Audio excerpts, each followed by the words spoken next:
So funny story. I was going to do the intro because people really missed it, but I got a brand new laptop and that intro is gone. So I am going to have to re-record it. So here's your intro. Welcome to Spirit School. My name is Danielle Sarank, also known as the Squamish Medium, and I'm here to talk to you today about taking a break in your development practice and what it feels like to blend with the world of spirit. Enjoy. Hello, everyone, and welcome back to Spirit School. Another week, another podcast episode. Today, I really wanted to dig into what it actually feels like for a medium when you blend with spirit. Because when I was first starting to develop, I kept Googling this kind of stuff. I'm like, does it feel like this for everybody? And nobody was really kind of talking about the little details. I'm a Virgo sun, right? I need the details. So no one was talking about the details of what did it feel like for you. I was just looking for some normalcy, some kind of like, how do you say this? I was looking for somebody who was experiencing things like I experienced them. Still to this day, I'm not 100% if everybody feels it the same, but I wanted to put it out there because I know there's a lot of mediums who listen, how I experienced the blend with spirit. And then the other thing I wanted to talk about too was around taking breaks around development.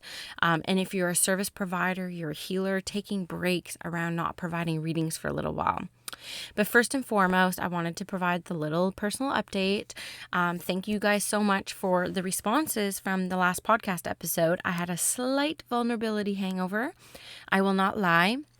Obviously, I try not to get that personal, but I was really feeling it. I'm glad I shared it. I heard from almost 100 people around the world, people who cried along with me and definitely resonated with what I was saying. So that, again, just goes to show why I'm doing this podcast. And I'm really glad that people kind of understood where I was coming from. And a lot of people shared their own stories with me about quitting their jobs and pursuing their dreams, no matter how scary it might appear.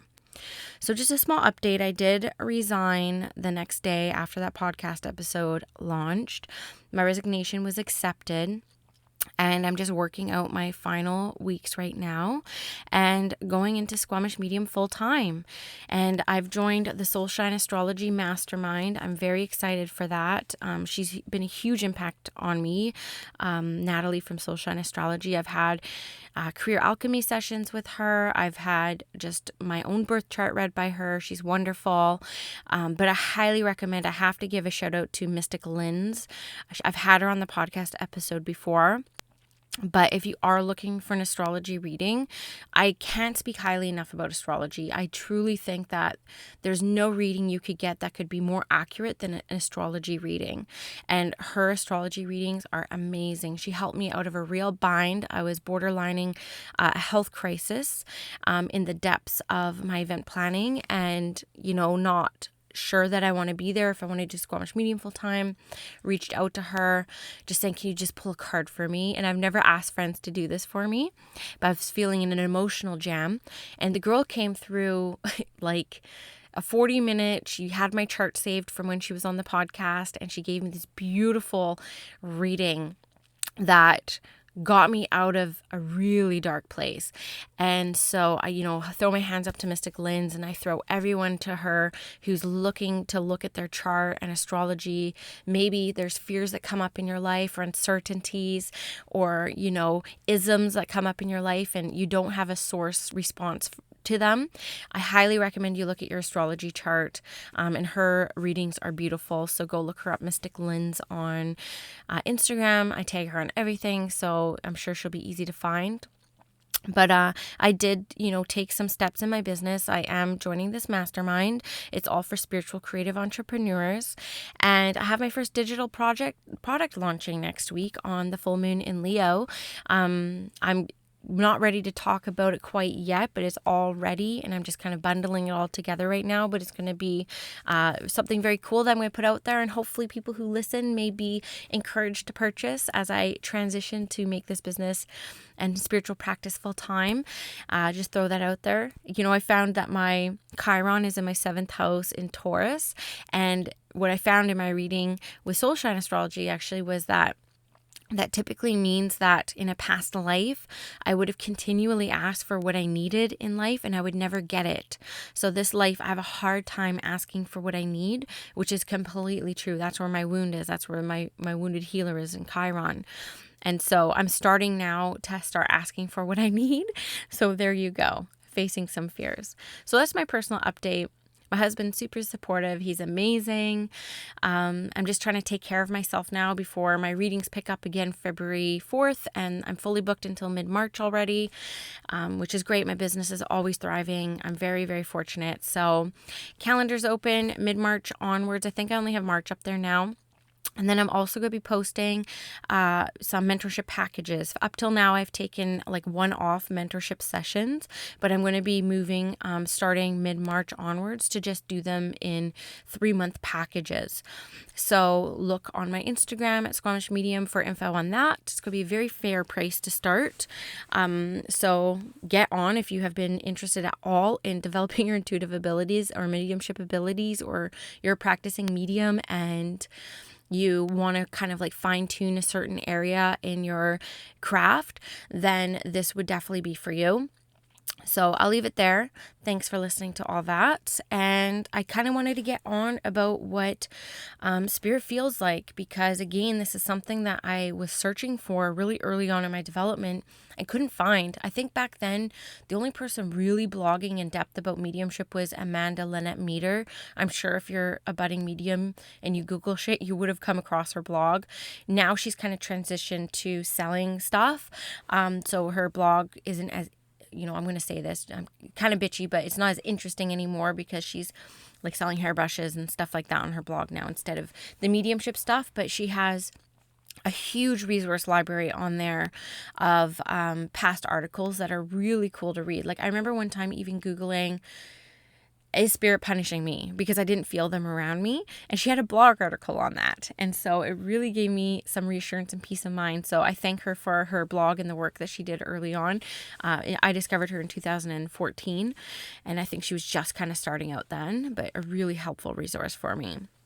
So I've been mentoring a teenager for, half a year now. And so it's been a really eye-opening experience because I see pieces of her and me, and her path will be very similar to mine. And so I'm able to kind of share things at that very kind of like grassroots level, if you will, because sometimes you get along in your journey and you kind of forget what it was like early on. And I never want to forget. So I'm glad I have the blog. I always talk about that. I captured all my experiences because I go back to it every once in a while. I'm like, yeah, that was pretty cool. And that was really magical. And if that same thing happened to me now, I would probably be like, that's super cool, and move on. But back then it would bring me to tears. It would bring me to my knees. It was just like such a magical experience. So I will say that I'll get to that after. I'll tell you quickly what it feels like when spirit blends with me. So the art of mediumship is expanding your aura and calling with intention the spirit world to come meet you and their aura blending with yours. So it's really important to, one, understand what your own energy feels like. So that's sitting in silence, that's sitting with yourself with no expectation, and that's kind of getting used to what your energy feels like. Practicing expanding your aura, contracting your aura, putting a crystal maybe in front of you and practicing, expanding your aura out to the crystal and understanding where in your body you feel it differently, which is a really good exercise for understanding your own energy versus other objects' energies, including humans. And you do that with intention. And so what it feels like for me when the spirit world blends with me, and they come from behind me. So I feel immediately the blend on the back of my head, a very concentrated area. And it feels like a tickle. It's like, when somebody like rubs your arm and your like crown kind of tickles, your head kind of tickles. That's exactly what it feels like. It's a very blissful experience, but it's very physical. It just feels slowly like little fingers are rubbing my scalp. And then that's when I know that they've connected. And then as I go on in the reading, because I'm focused on the person sitting in front of me as well, and their psychic information is coming into my solar plexus, but it's more dense and it's more apparent. The spirit world is very gentle, and so you have to be really have heightened observancy and heightened awareness to be able to feel them in this way and in this strength. But psychically, the information comes from in front of me, and it kind of like hits me in my solar plexus and in my heart. While I'm doing my reading with the person, spirit then will, I don't know if they're actually shifting or just my awareness picks it up in different places, but then I feel that same tickling concentration on a small patch on my forearm, and then a patch on my other forearm. And then that's just to let me know that they're there. Then I know the link has been made. I don't expect them to continue to give me those sensations, to know that they're there with me. I have trust. Okay, spirit is here. I feel them even here with me now as I'm talking to you, because I feel the top of my crown, the tingling, and then I also feel some heat along the back of my back. And that's always my sign that Skylar's here, my guide. And then my heart race picks up too. So I actually feel like I have a murmur and like my heart skips a beat. That's also what I feel when spirit's very much around. So as I go on in my reading, because I can hold a mediumship link for over 20 minutes now, I work more in my claircognizance. I work more in that just clear knowing. And then if I'm dealing with a loved one in spirit, they need to come a little bit closer. They need to work a lot harder to communicate with me.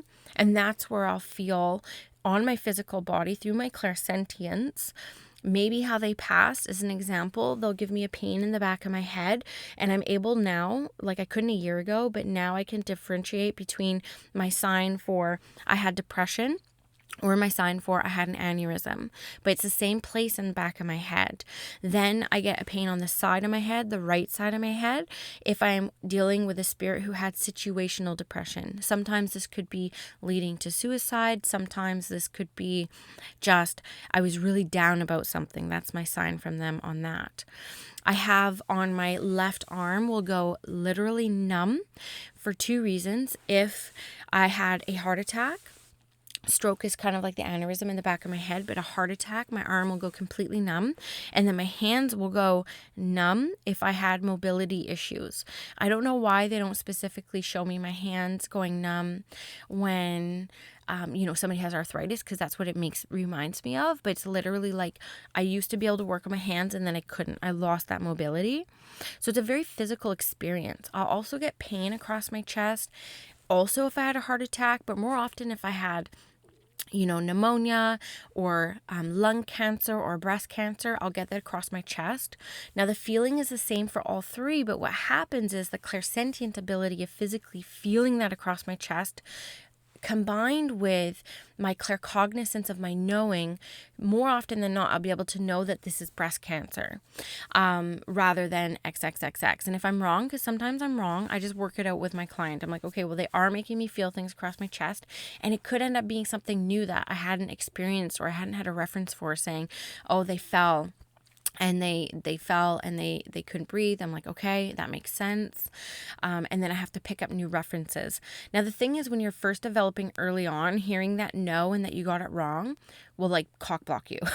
Sorry for so much swearing in this podcast, but you will like freeze, and your energy will dip, and you've lost your link with spirit because you're so in your head. You're like, oh my God, I got this wrong. But as you are progressing in your mediumship and providing more readings and understanding the world of spirit more, you're able to skip over it and just like move on. Because the truth is, we're playing a game of charades with the world of spirit. We're never going to be 100% all the time.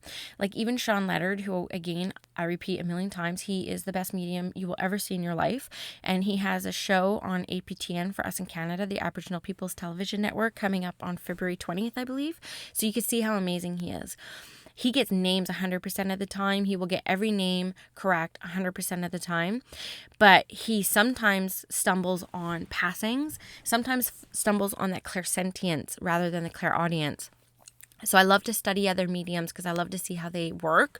But even the most amazing mediums are not 100% right all the time, because if you are a practicing medium, you can feel how subtle the energies are connecting with spirit, and how it could be easy to misinterpret maybe, so one time I had my arm go numb and I was like, oh, I feel like I have a heart attack. She's like, no, he didn't have a heart attack.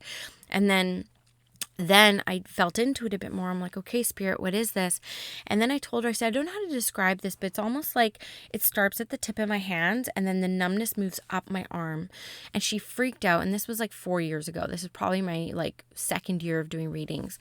And she was like, well, actually he was bit by something and that's how he died. He was poisoned, but it was on the tip of his finger all the way up his arm. So there's no way I could have gotten that. There's no way that this world of spirit can be like, hey, Danielle, I was bit by something and it poisoned my arm and that was, unfortunately how I passed. It doesn't work like that for whatever reason. I'm sure that there's a divine plan on why that is. So it is kind of like a game of charades. It is you just being open to receiving and continually going deeper. And the truth is, and it took me a long time to learn this, and I remind my students of this all the time, but when we're doing readings and we're communicating with spirit, is a two-way communication. So, okay, you got it wrong. Typically we freeze, we get into our heads, and we fall out of our power. But what we need to do is get curious with spirit. We need to ask them more questions. Like, okay, spirit, I got that wrong, or I misinterpreted that. Can you show me in another way? And just wait for like the next sign to come through. Don't be afraid to take a minute to kind of like catch your breath, maintain your power, and start conversing with the world of spirit. So last night is a perfect example. I won't get into too many details, but I had a bit of an intense session, and there was a lot of pressure on me. I felt a lot of pressure. These are clients I've worked with for a very long time, very regularly too, bi-weekly, and I just knew that something had shifted and that this was not going to be a typical session. This was not me coaching. This person actually needed inspiration more. So while I'm sitting in silence and, they're in tears and they're a bit emotional, I just basically said to her, and I was communicating with the world of spirit in my mind at the time. And I was like, Spirit, what can I say to help her? Like, I need to help this beautiful soul. And I kept hearing the word grace over and over and over again. I kept hearing grace, grace, grace. And so I said to her, after quite a bit of silence, Spirit just wants you to know that they will gift you grace through this experience. Because even though I heard it clairaudiently, grace, I knew claircognizantly that the message attached to that grace was around that through what she's experiencing now, they will be providing her divine grace. And she started to get really emotional. She said, Danielle, this is really interesting because I just made like a bejeweled t-shirt last week that said grace. I made it say grace. And I was really upset because it went through the wash and the G and the E washed off and now it says rack. And we had a good laugh. And I said, well, let that know that spirit saw your intention that you created through that t-shirt and that the imprint of the grace when you wore it is imprinted in your heart and soul. And you will get through this through grace. So that's just kind of like an example of, sometimes I can get really uncomfortable in pretty intense situations. I avoid conflict. I'm a conflict avoider. But this was an opportunity for me to just kind of like sit in the uncomfortableness, really unsure of how I should proceed with this session because it was very different from my other ones. And then I just went to Spirit and I got curious. I said, Spirit, what can I do right now? How can I serve you? How can I serve this soul? And they brought me something that totally turned the session around, totally lifted her spirit. It made her feel seen and heard and connected. And it shifted the whole session from then on out. And by the time I left, things were a lot more positive and you could feel the energy shift. So that's how come it's really important to not lose your power and keep the communication open with spirit.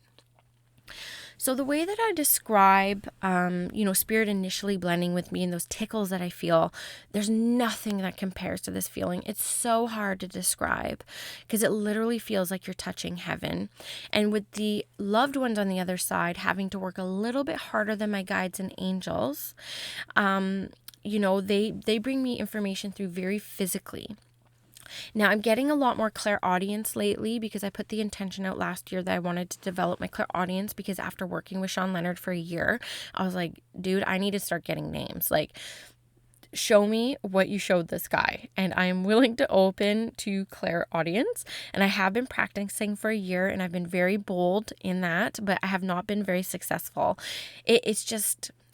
Names are just like they're not impossible because people get them. And I know that. And there's a block within me, a limited belief within me that is keeping me from getting them clearly.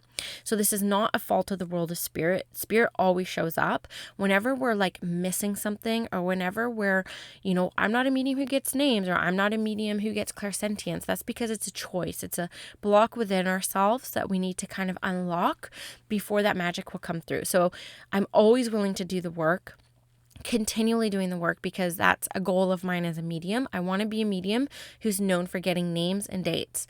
So I feel like those would come through clairaudiently, but maybe I should start working clairvoyantly and like throwing a calendar in my mind's eye and saying, okay, spirit, show me a date, flip through the calendar. I know one technique on names that a teacher gave me very early on was having like a Rolodex of the alphabet letters in front of me and kind of scanning through them, like in my mind's eye I'm talking about.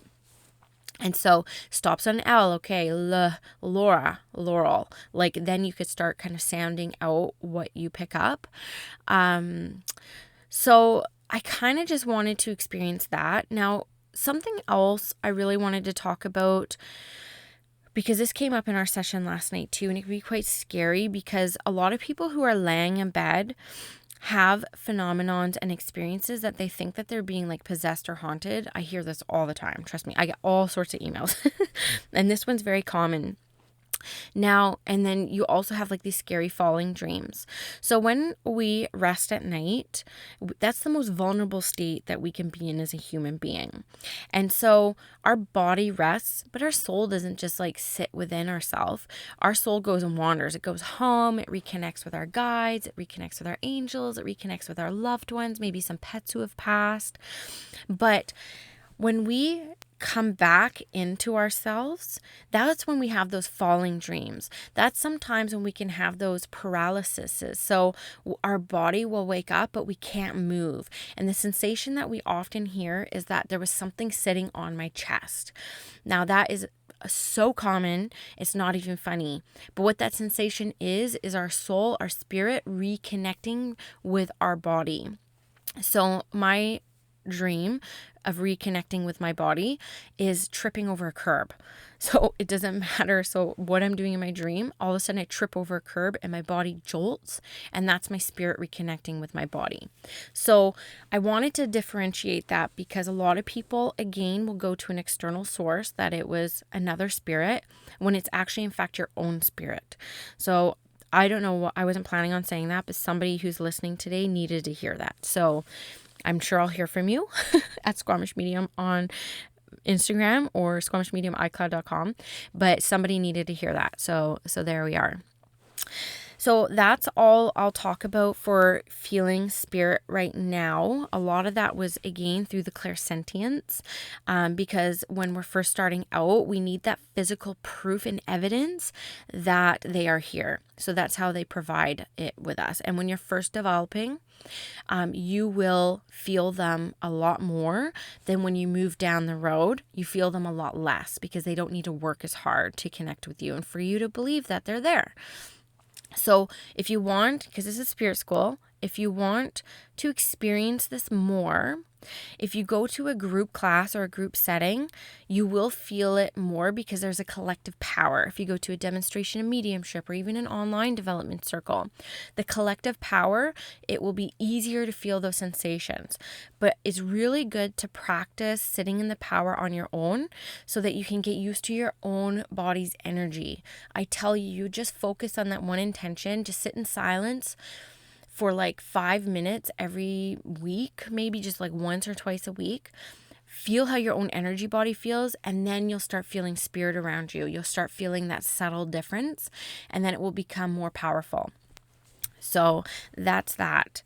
Now, the other thing I wanted to talk about in this episode was around taking breaks in your development and taking breaks in your practice.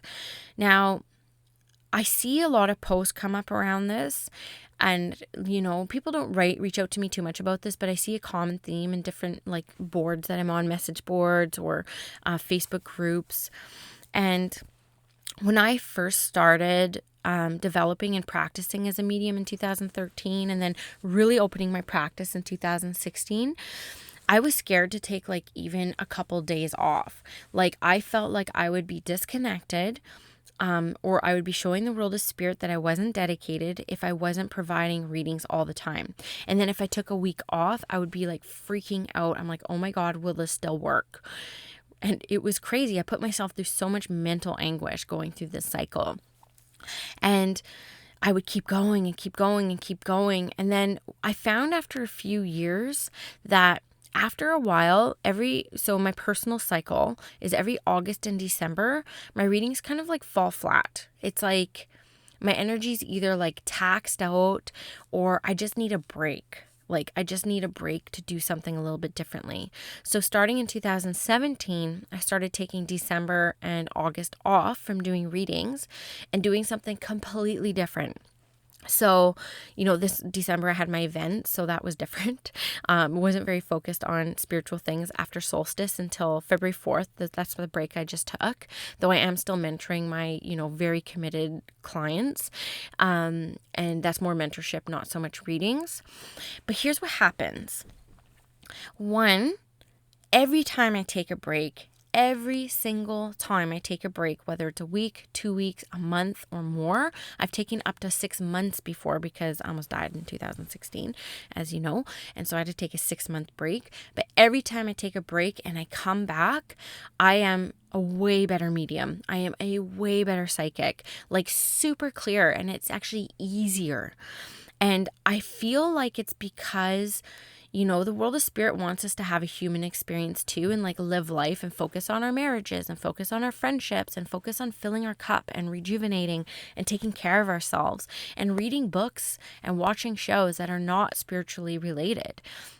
And there's something around our spirits just kind of like giving ourselves a little bit of a break, and we can call that integration time.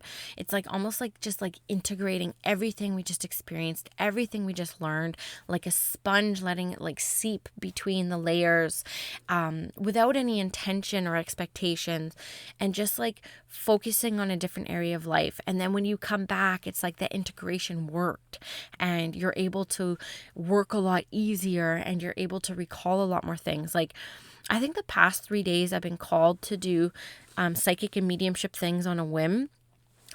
And it's come so easily. Like I was in my minivan and I had somebody reach out to me because they had a very sudden passing in their family, and I would never do readings in that situation because I'd be like, no, I need to like sit in my sacred space. I need to like open up, set my intentions. But I could feel this lady's pain. I could feel her pull, and I never do this. So please don't message me with this kind of stuff. But I also know this person as well personally. So I put on my headset. My kid was in the back of the minivan, like listening to their silly show. And I just gave her like a 7-minute, like, this is what I felt. I had so many details. I knew an object exactly that this person had. I was able to like pass along who they were with and a lot of information. It was just like super accurate and it helped them in that moment. And I'm not saying like all readings aren't like that, but what I was surprised was that after a break, not needing to warm up, not needing to like, step into my meditation practice again or clear my chakras or set that like intention, it worked. It worked just as good as it worked any other time. And I'm not trying to deter people from having sacred practices because I think that there's a ton of potency that comes out of anchoring yourself in a spiritual development practice and intention, and ritual and ceremony.